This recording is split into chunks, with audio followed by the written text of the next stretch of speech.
नमस्कार, देश प्रदेश में आपका स्वागत है। दिल्ली से मैं हूं परिमल कुमार और मेरे साथ लखनऊ से मेरे सहयोगी हैं सौरभ शुक्ला। बात करते हैं दिल्ली वालों को एक बड़ी राहत की।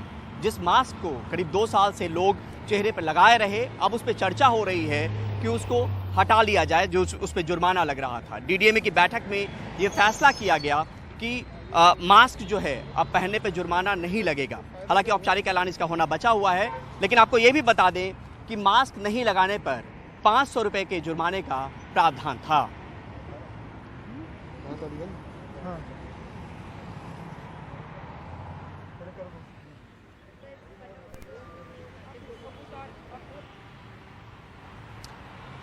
विधानसभा चुनाव से ठीक पहले चाचा शिवपाल अखिलेश यादव के साथ आ गए थे, लेकिन अब शिवपाल ने तय कर दिया है कि वो अखिलेश यादव का साथ छोड़ने जा रहे हैं। कल शिवपाल योगी आदित्यनाथ से मिले थे, जिसके बाद ये अटकलें तेज हो गईं कि शिवपाल बीजेपी का दामन थाम सकते हैं। देखिए हमारी ये रिपोर्ट। अखिलेश यादव से नाराज चल रहे चाचा शिवपाल ने आज अपने राजनीतिक दल प्रगतिशील समाजवादी पार्टी के नेताओं के साथ आगे की रणनीति पर चर्चा की। उम्मीद थी कि शिवपाल चुप्पी तोड़ेंगे, पर शिवपाल सही समय आने पर बोलने की बात कहकर निकल गए। उपचुनाव दो जगह होना, उसमें कैसे उतर रहे हैं? अपना काम करिए। अभी उचित समय नहीं है। उचित समय जब होगा तब हम आपको बुला लेंगे, सब बता देंगे। बिल्कुल। क्या होने जा रहा है? इस तरह सारे समर्थक आपकी तरफ देख रहे हैं, इंतजार कर रहे हैं कि शिवपाल यादव क्या फैसला। मुझे कुछ नहीं कहना है, काहे परेशान हो। जब हम प्रेस बुला लेंगे तब बोल देंगे। शिवपाल यादव बुधवार को योगी आदित्यनाथ से भी मिलकर आए हैं। अटकलें तेज हैं कि शिवपाल यादव बीजेपी का दामन थाम सकते हैं। आपको अंदरूनी सूत्रों के हवाले से बताते हैं कि शिवपाल के तेवर क्यों बागी हैं। शिवपाल यादव सपा संगठन में बड़ी जिम्मेदारी चाहते थे, पर अखिलेश तैयार नहीं हुए। शिवपाल यादव को अखिलेश यादव ने सपा विधायक दल की बैठक में नहीं बुलाया था। एमएलसी चुनाव में शिवपाल के किसी प्रत्याशी या करीबी का अखिलेश ने समर्थन करने से मना कर दिया था। शिवपाल को लग रहा है कि अखिलेश उन्हें सम्मान नहीं दे रहे। वहीं सपा का तर्क है कि शिवपाल का अपना राजनीतिक दल है, इस वजह से उन्हें विधायक दल की बैठक में नहीं बुलाया गया, और जब शिवपाल को सहयोगियों की बैठक में बुलाया गया तो शिवपाल नहीं आए। ये बात तय है कि अखिलेश यादव शिवपाल यादव को मनाने नहीं जा रहे हैं, और शिवपाल यादव के सामने सबसे बेहतर विकल्प है कि वो भारतीय जनता पार्टी ज्वाइन कर लें। उनके लड़के को जसवंत नगर से टिकट मिल जाएगा जब दल बदल में सीट जाएगी, और हो सकता है कि बीजेपी उनको कहे कि आजमगढ़ से चुनाव लड़ ले या राज्यसभा दे दे, नहीं तो उनकी चलेगी सत्ता में। वरना शिवपाल के संगठन में अब कोई बड़ा नेता बचा नहीं है। शादाब फातिमा बसपा गई, शारदा शुक्ला बीजेपी, अशोक वाजपेयी बीजेपी जा चुके हैं। तो ऐसे में शिवपाल की आगे की राह कठिन है, पर राजनीति है, यहाँ कभी भी कुछ भी हो सकता है। सहयोगी विनीत कुमार पटेल के साथ लखनऊ से सौरभ शुक्ला, एनडीटीवी इंडिया। दिल्ली के मुख्यमंत्री अरविंद केजरीवाल के घर पर हुए हमले का मामला अदालत पहुंच गया है।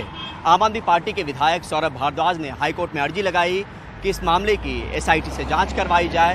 वहीं अरविंद केजरीवाल ने कहा कि ये बीजेपी की गुंडागर्दी थी। एक सवाल इससे अलग है, यहाँ सभी जानना चाह रहे होंगे, कल आपके घर पे हमला हुआ है, तो उस पर क्या कहेंगे सर? देखो, केजरीवाल इंपॉर्टेंट नहीं है।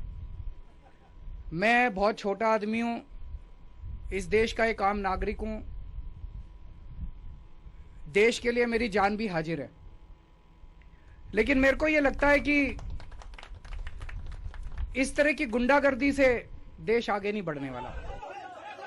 बुधवार को अपने घर हुए हमले पर पहली बार एक दिन बाद प्रतिक्रिया देते हुए दिल्ली के मुख्यमंत्री अरविंद केजरीवाल ने इसे बीजेपी की गुंडागर्दी बताया और कहा कि इस तरह की हरकतों से देश के विकास पर असर पड़ेगा। हमें अगर देश को आगे ले जाना है, 21वीं सदी का भारत बनाना है, तो प्यार और मोहब्बत से सब लोग मिलके काम करेंगे, तभी देश आगे बढ़ेगा। 75 साल तो खराब कर दिए हमने देश के, गंदी राजनीति करके, आपस में लड़के झगड़ के, मारपीट करके, गुंडागर्दी करके। अब अगर दुनिया की सबसे बड़ी पार्टी और देश की सत्ताधारी पार्टी ऐसे राजधानी के अंदर इस किस्म की गुंडागर्दी करेगी, तो युवाओं के अंदर क्या मैसेज जाता है? एक आम युवा क्या सोचेगा? वो सोचेगा यार यही सही होता होगा, ये गंदा संदेश जाता है। इस तरह से देश की तरक्की नहीं होती। लेकिन आम आदमी पार्टी इस मामले को केवल राजनीतिक नहीं रहने देना चाहती। गुरुवार को आम आदमी पार्टी के विधायक सौरभ भारद्वाज ने दिल्ली हाई कोर्ट में याचिका दायर करके इस मामले की एसआईटी से जांच कराने की मांग की।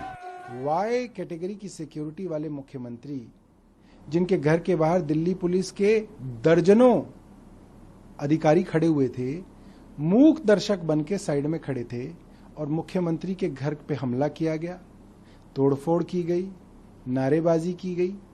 ये सब कैमरे में कैद है, ये सब वीडियोस में आया है। कहां थी पुलिस? अब उस पुलिस को हम कंप्लेंट करेंगे, देखिए साहब ये हो गया। मुझे लगता है कि पुलिस से नहीं, ये कोर्ट का मामला है। कोर्ट की तरफ से पुलिस के ऊपर सख्त कार्रवाई होनी चाहिए कि ये लोग हर हमले की साजिश के अंदर ये बराबर के हिस्सेदार होते हैं।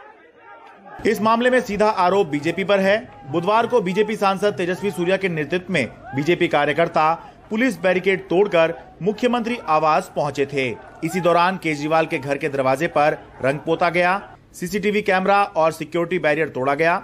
बीजेपी का कहना है कि आम आदमी पार्टी इस घटना को बढ़ा चढ़ाकर पेश कर रही है। जो घटना कल हुई उसको ये बहुत बड़ा चढ़ा के पेश कर रहे हैं और जिस प्रकार से कह रहे हैं कि मुख्यमंत्री की हत्या की कोशिश हुई है, ये सरासर गलत है।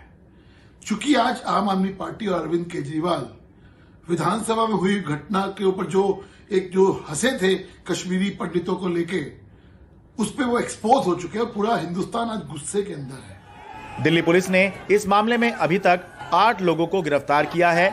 सूत्रों के मुताबिक ये सभी बीजेपी युवा मोर्चा के सदस्य हैं। दिल्ली पुलिस ने इस मामले में अज्ञात लोगों पर एफआईआर दर्ज की थी।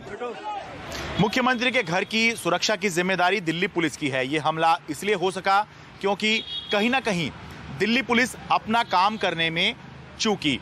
जवाबदेही दिल्ली पुलिस की है, लेकिन अभी तक ना तो दिल्ली पुलिस ने अपनी गलती मानी है और ना ही कोई सफाई सामने आई है।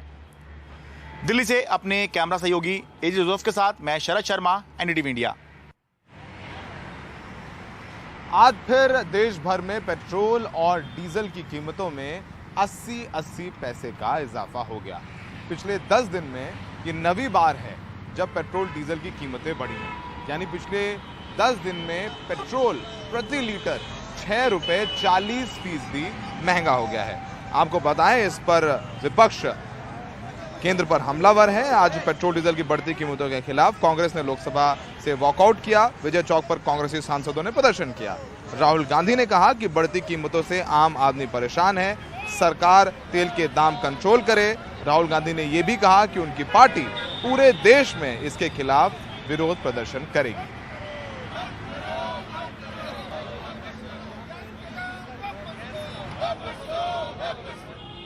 नवरात्रि में अगर आप व्रत में हैं और आपको ट्रेन से सफ़र करना है तो IRCTC आपकी सीट तक व्रत वाली थाली पहुंचाएगा।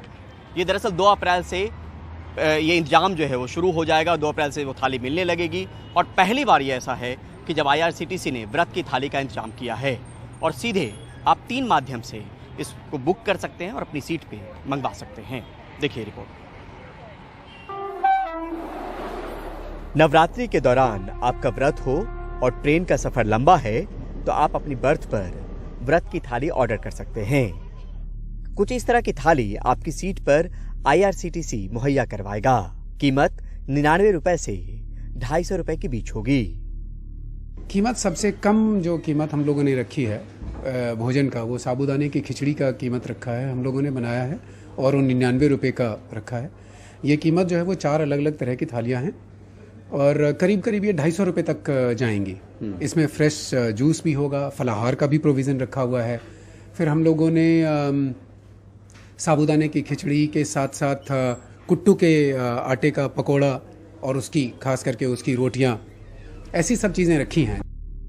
इसके अलावा सीताफल खीर, साबूदाना टिक्की, आलू चाप, पनीर मखमली, पराठा, अरबी मसाला थाली में परोसे जाएंगे।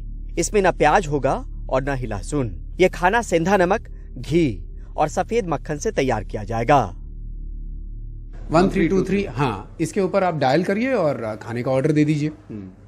दूसरा है आपका कि e-catering.irctc.co.in, जो है इसके ऊपर आप ये खाने का ऑर्डर प्लेस कर सकते हैं।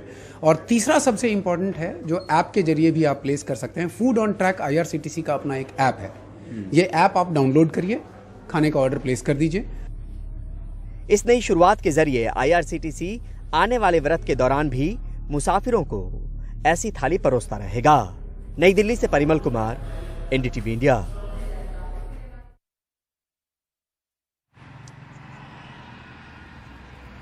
वक्त है देश प्रदेश में एक छोटे से ब्रेक का, और ब्रेक के बाद आपको दिखाएंगे कि क्या ब्रांड कर्नाटका खतरे में।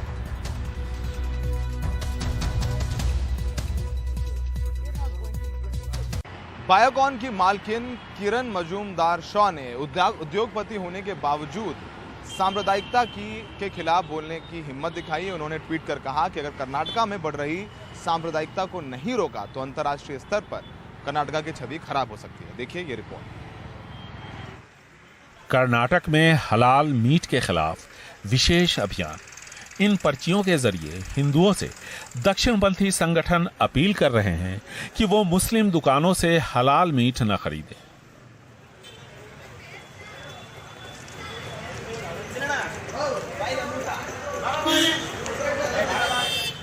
और राज्य में सत्तारूढ़ बीजेपी के विधायक और कुछ मंत्री इसका समर्थन कर रहे हैं। ये एक तरह का आर्थिक जिहाद है। मतलब ये कि वो हलाल मीट का कारोबार अपने बीच ही कर सके, इसलिए ये हलाल मीट का कॉन्सेप्ट लाया गया है। हलाल मीट से पहले मंदिर परिसरों और हिंदुओं की विशेष यात्राओं के दौरान अल्पसंख्यकों को दुकान लगाने की इजाजत नहीं देने के साथ साथ अल्पसंख्यक मुस्लिम समुदाय के व्यापारियों के बहिष्कार की मांग की वजह से सांप्रदायिक तनाव राज्य में बढ़ गया है। अब बायोकॉन की मालकिन किरण मजूमदार शॉ ने मुख्यमंत्री बसवराज बोम्मई से अपील की है कि वो इस मामले में दखल दें। किरण मजूमदार शॉ ने लिखा कि हमें संप्रदाय के आधार पर भेदभाव की इजाजत नहीं देनी चाहिए। IT-BT सेक्टर में अगर सांप्रदायिकता घुसती है तो अंतर्राष्ट्रीय स्तर पर हमारी छवि बिगड़ेगी। मुख्यमंत्री बसवराज बोम्मई, कृपया धर्म के आधार पर बढ़ते इस फासले को खत्म कीजिए। इस पर बीजेपी IT सेल के प्रमुख अमित मालवीय ने प्रतिक्रिया दी। उन्होंने ट्वीट किया कि कर्नाटक के धार्मिक विभाजन पर किरण मजूमदार शॉ जाग गई, अच्छा लगा। हिजाब मुद्दे पर जब वहां अल्पसंख्यक युद्धरत थे और जब कांग्रेस गैर हिंदुओं को हिंदू संस्थानों से दूर रखने का कानून बना रही थी, तब वो क्यों चुप थी? इधर पूर्व मुख्यमंत्री कुमारस्वामी ने भी मुख्यमंत्री बसवराज बोम्मई के खिलाफ मोर्चा खोल दिया। इस सरकार के माना मर्यादा इधर, इस सरकार को शर्म है भी या नहीं, और मुख्यमंत्री में मर्दानगी है या नहीं। मैंने अब तक अपना गुस्सा काबू में रखा हुआ था, आखिर मुख्यमंत्री क्यों चुप हैं?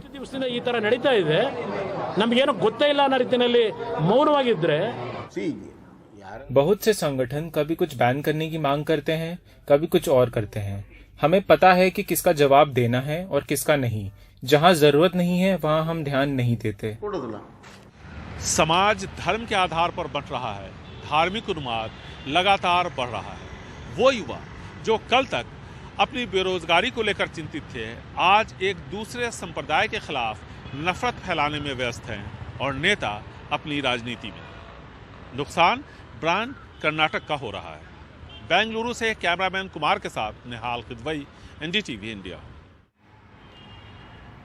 देश प्रदेश में आज के लिए इतना ही। मुझे और मेरे सहयोगी सौरभ शुक्ला को दीजिए इजाजत। बाकी खबरों के लिए देखते रहिए NDTV इंडिया।